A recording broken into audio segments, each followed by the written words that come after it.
প্রথম কথাটা হচ্ছে যে 15ই আগস্ট কিন্তু কোনো বিচ্ছিন্ন ঘটনা না। এটা সূত্রপাত হয় মুক্তিযুদ্ধ চলাকালীন অবস্থায়।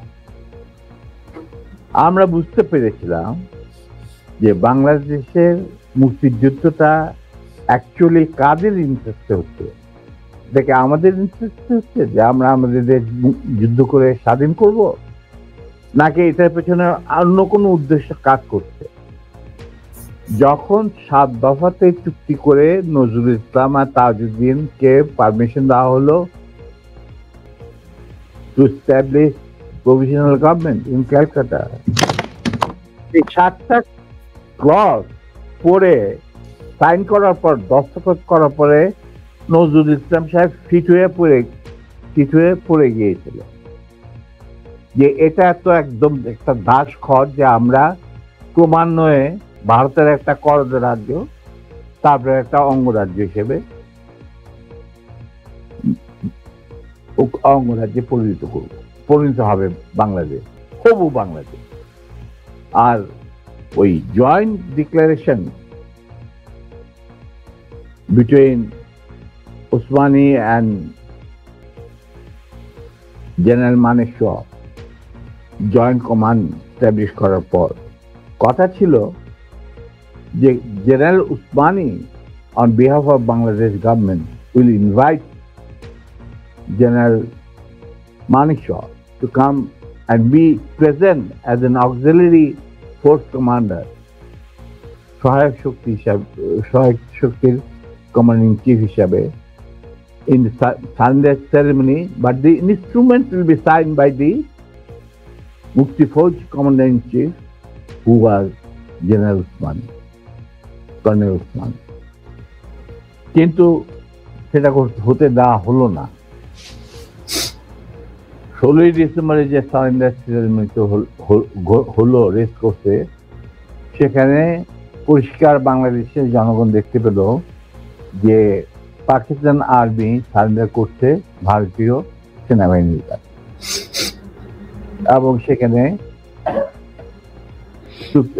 সাইন করছেন আরোরা ভারতীয় বাহিনীর পক্ষে, আর ওদিকে নিয়াজি পাকিস্তানি আর্মির পক্ষে। সেখানে মুক্তিযোদ্ধারা কোথায়? আমরা পরে থাকলাম ঝাড়ুদার হিসেবে ইন্ডিয়ান আর্মির রাস্তা পরিষ্কার করে দেওয়ার কাজে, বনে বাজারে। আমাদের কি কোনো শহরগঞ্জে ঢোকার পারমিশন দিল না মুজিব সরকার, আমাদের তাজউদ্দিনের সরকার, আওয়ামী লীগ সরকার। সেই অবস্থায় কি প্রমাণিত, এটা এই ঘটনায় কি প্রমাণিত হলো? ইন্ডিয়া প্রমাণ করলো সারা বিশ্বে যে বাংলাদেশের জনগণ নিজেরা যুদ্ধ করে দেশ স্বাধীন করেনি। বাংলাদেশ নামক একটি রাষ্ট্র প্রিমেচুরলি জন্ম দেওয়া হয়েছে as an outcome of Indo-Pakistan war, যেখানে ইন্ডিয়া জিতেছে। এই তো হলো ইতিহাসের শুরু। তারপর মুজিবকে যখন ছাড়া হলো, সে তো কিছুই জানতো না যে দেশ স্বাধীন হয়েছে, কোনো মুক্তি ফৌজ বলে কিছু ছিল, হাজার হাজার লোক দেশচ্যুত হয়েছে, প্রাণ হারিয়েছে, কি জানতো? তাকে যখন ছেড়ে দেওয়া হলো, তখন ইন্দিরা গান্ধী তাকে পাকিস্তানে ফোন করে বলল যে, ফোন করলো মুজিব, ফোন করে বলল যে আমি দেশে ফিরে যাচ্ছি। তখন ইন্দিরা গান্ধী যাওয়ার আগে আপনার সাথে দেখা করে আমি আপনাকে কৃতজ্ঞতা জানতে চাই। তো তখন ইন্দিরা গান্ধী বলল, কৃতজ্ঞতা জানাবেন, আপনি ফোন না করলে আমি আপনাকে ফোন করতাম, আপনাকে ঢাকায় সরকারে আপনি যাবেন না, আপনি নয়াদিল্লি হয়ে যেতাম। মুজিব সেটাই করলেন, তিনি চলে গেলেন নয়াদিল্লি, লন্ডন হয়ে। সেখানে কি হলো, যে 7 দফা চুক্তিতে সাইন করার পর প্রবাসী সরকার গঠন করেছিল তাজউদ্দিন আর নজরুল ইসলাম, সেই আওয়ামী লীগ বাংলাদেশে ক্ষমতা গ্রহণ করলো সারেন্ডারের পর। ওই 7 দফা ভিত্তিতে, এবং সেই 7 দফাতে মুজিব স্বাক্ষর দেওয়ার পর ফিরে গিয়ে তিনি ক্ষমতা নিজে হাতে নিয়ে নিলেন।